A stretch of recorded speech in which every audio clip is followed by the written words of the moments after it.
Homelessness has increased significantly in British Columbia. Mortgages are being amortized longer than ever, and that means lifelong mortgages.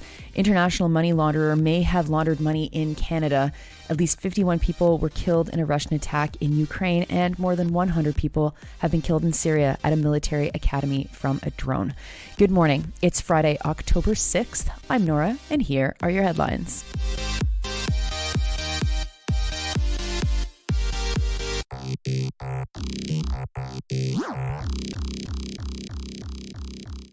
First, we start in Vancouver, where the homeless population has risen by 32% since 2020.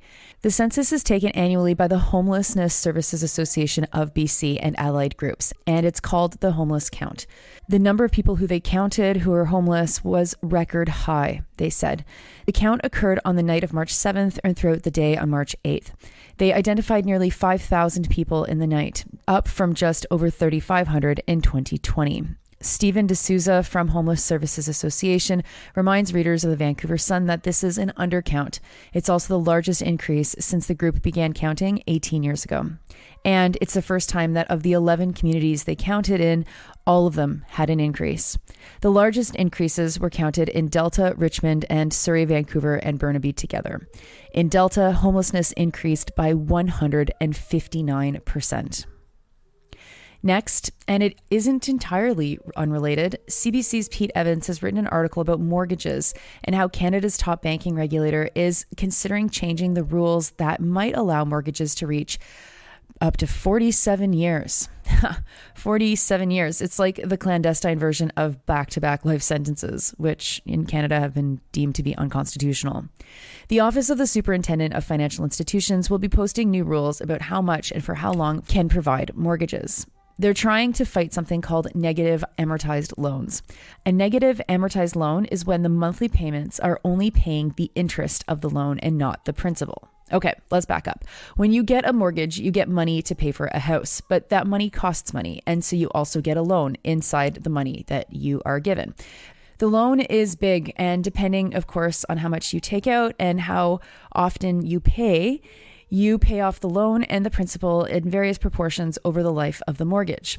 If your mortgage is spread out over 10 years, you will pay less than if you spread your mortgage over 25 years. And in the beginning of the mortgage, you're usually paying your loans in a higher percentage rate than at the end of the mortgage.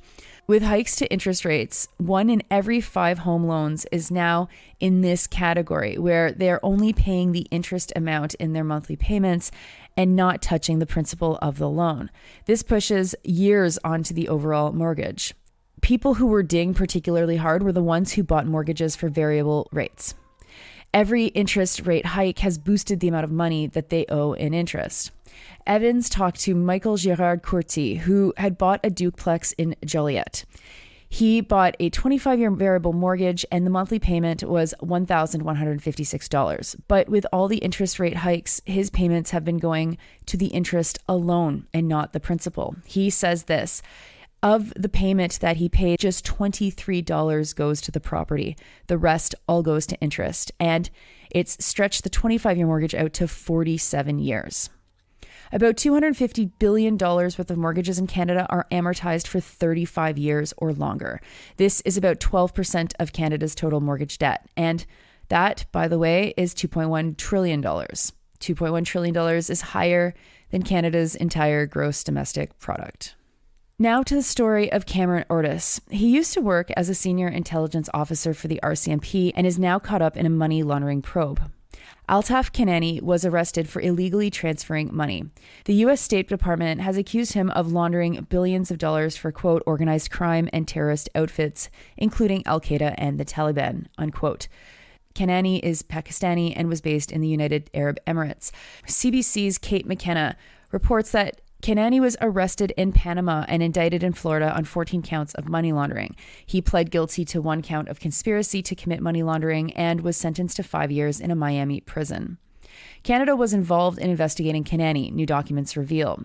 The documents were made public as part of Cameron Ortis's trial. They show that, quote, Canadian intelligence believed Kinani was a central figure in an alleged money laundering ring in the Greater Toronto area, unquote.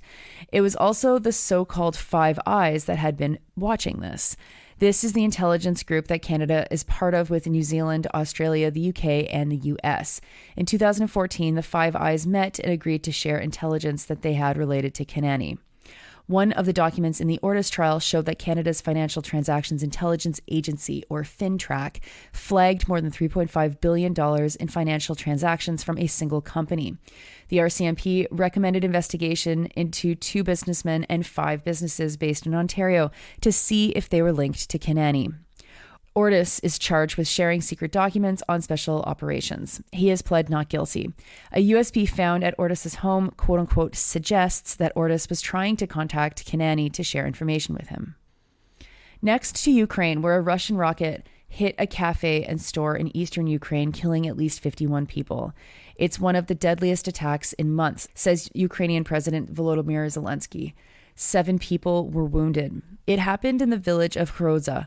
It's a tiny town located in the Kharkiv region. The village had been seized by Russia earlier on in the invasion and then was recaptured by Ukraine in September 2022. At the time of the attack, there were about 60 people in the cafe. They were attending a wake, according to Internal Affairs Minister of Ukraine, Ihor Klimenko. The attack happened while Zelensky was in Spain, drumming up support for Ukraine from European nations. And finally to Syria, where the U.S. shot down a Turkish drone that was, quote, operating near its troops, unquote, in Syria. The drone was armed. Reuters is reporting that this is the first time that Washington has brought down an aircraft of a NATO ally. At least 10 people were killed by a Turkish drone in strikes in Kurdish-controlled northern Syria. This happened around the same time that at least 100 people were killed by a drone attack in Homs on the Syrian military academy. The Syrian army blames, quote, terrorist groups backed by known international forces, unquote. Recall that Western forces are in a protracted war against the Syrian government.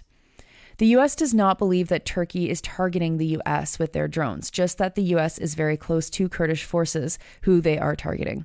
In the northeast of the country, the Kurdish People's Protection Units are the main ally of the U.S. in their fight against ISIS. This is also Turkey's main opponent. Kurdish forces say that 8 people have been killed since a bomb attack in Ankara by Kurdish activists. Those are your headlines for Friday, October 6th. I'm Nora. I hope you have a wonderful weekend. Have a good long weekend. I will be back on Monday to share the news with you then, but I hope you're having a chance to gather with friends or family and that you eat enough to stuff yourself this weekend. I'll talk to you on the other side.